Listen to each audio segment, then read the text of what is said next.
జయప్రకాష్ నారాయణ లాంటి వాళ్ళనే కొట్టినటువంటి సందర్భాలు మనం చూసినాం. కాబట్టి వీళ్ళను ఎవరు ఎవరు దాడులు చేయలే వీళ్ళ మీద. వాళ్ళు హరీష్ రావు ఇచ్చినటువంటి మాట మీద నిలబడాలని చెప్పేసి ఎవరైనా డిమాండ్ చేస్తున్నా. ఇవాళ కూడా నేను చెప్తా ఉన్నాం, 2 లక్షల రుణమాఫీ అంటే 2 లక్షల రుణమాఫీకి నువ్వు చేయకపోతే నేను చేస్తే రాజీనామా చేస్తాను మాట ఇచ్చింది నువ్వు. కాబట్టి 2 లక్షల రుణమాఫీ జరిగిపోయింది, రాజీనామా చేయని చెప్పేసి ప్రజలు డిమాండ్ చేస్తా ఉన్నారు. కేటీఆర్ గారు కూడా అన్నారు కదా, కొడంగల్కి వెళ్దాం, అంత కావాల్సి కొండ్రెడ్డిపల్లికి వెళ్దాము. రేవంత్ రెడ్డి గారు నేను అక్కడ కనుక 100% ఊర్లో 100% అయితే మాత్రం డెఫినెట్ గా రాజీనామా చేస్తాను. ఎక్కడికైనా వెళ్దాం, ఎక్కడైనా రాజీనామా చర్చకు సిద్ధంగా మేము ఉన్నాము, దానిలో ఏం తేడా లేదు. ఇప్పుడు బీఆర్ఎస్ ని బీజేపీలోకి విలీనం చేస్తారని చెప్పేసి రేవంత్ రెడ్డి గారు, అండ్ బీఆర్ఎస్ ని కాంగ్రెస్ లో విలీనం చేస్తారని చెప్పేసి ఇటు బండి సంజయ్ గారు అంటున్నారు. ఇంతకు బీఆర్ఎస్ ఎక్కడ విలీనం అవుతుందని చెప్పేసి అనుకోవచ్చు. ఎవరైనా బీఆర్ఎస్ ఉండదనే చెప్తున్నాం. కాబట్టి అది ఎక్కడ విలీనం అవుతుంది అనేది వాళ్ళ విజ్ఞతకు వదిలేద్దాము. వాళ్ళకి ఎక్కడ అవకాశాలు ఉంటే వాళ్ళకి పోతారు. కాంగ్రెస్ లకైతే రానిచ్చే ప్రసక్తి లేదు.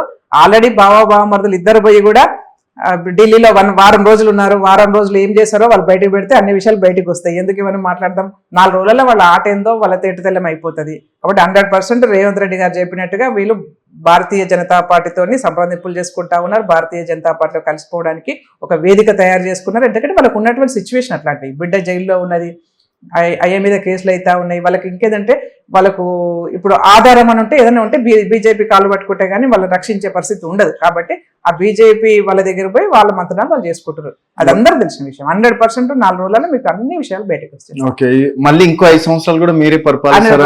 100% ఈ 6 గ్యారెంటీలే గట్టెక్కిస్తాయి. ఈ 6 గ్యారెంటీలతో పాటు తెలంగాణ రాష్ట్రంలో ఉన్నటువంటి ప్రజలందరి యొక్క ఇబ్బందులను పరిష్కారం చేసే దిశగా కాంగ్రెస్ పార్టీ వెళ్తా ఉంది. ఈ 6 గ్యారెంటీలే కాదు, ఇంతకన్నా ఎక్కువ కూడా ప్రజలకు అవకాశాల కోసం వాళ్ళకి ఏ ఇబ్బందులు ఉన్నా వాటిని పరిష్కరించే ప్రయత్నంలో కాంగ్రెస్ పార్టీ చేయబోతోంది. 100% మళ్ళీ government Congress party. Okay madam, and final గా మీరు అంటే మహిళలకి ఇచ్చే సూచన ఏంటి మేడం?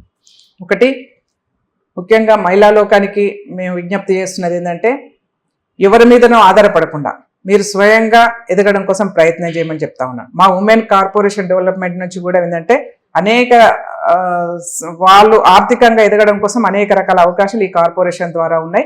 మీరు ఈ కార్పొరేషన్ సద్వినియోగం చేసుకోండి, ఉపయోగించుకోండి. మీరు స్కిల్ డెవలప్మెంట్లో ప్రావీణ్యం కండి. గవర్నమెంట్ జాబుల కోసం ప్రయత్నాలు చేసుకుంటూ మనము ఇబ్బందులు పడుతున్నటువంటి ఈ తరుణంలో మనకి ఏదో ఒక పని వచ్చి ఉంటే డెఫినెట్గా మన కాళ్ళ మీద మనం నిలబడతాం. ముఖ్యంగా ఏంటంటే 10th చదువుకొని, ఇంటర్మీడియట్ చదువుకొని, డిగ్రీ చదువుకొని డ్రాప్ అవుట్ అయిపోయినటువంటి ఉమెన్ ఎవరైతే ఉన్నారో, మేము 18 years to 40 years బిలో మహిళలందరూ కూడా విజ్ఞప్తి చేస్తా ఉన్నాను. చిన్న ఏజ్లో పెళ్లిళ్ళు అయిపోయి ఇంటికి వెళ్ళి అత్తగారి ఇంటికాడ కూర్చొని ఏ పనులు రాకుండా మనకు అంటే ఏ ప్రావీణ్యం లేకపోవడంతో ఇంటి పనులు చేసుకొని టీవీ సీరియల్కి అతుకుపోయేదానికన్నా కూడా ఈ కార్పొరేషన్ ద్వారా మీరు శిక్షణ తీసుకోండి, ఉపాధి కల్పించుకునే అవకాశం ఈ కార్పొరేషన్ కల్పిస్తుందని చెప్పేసి విజ్ఞప్తి.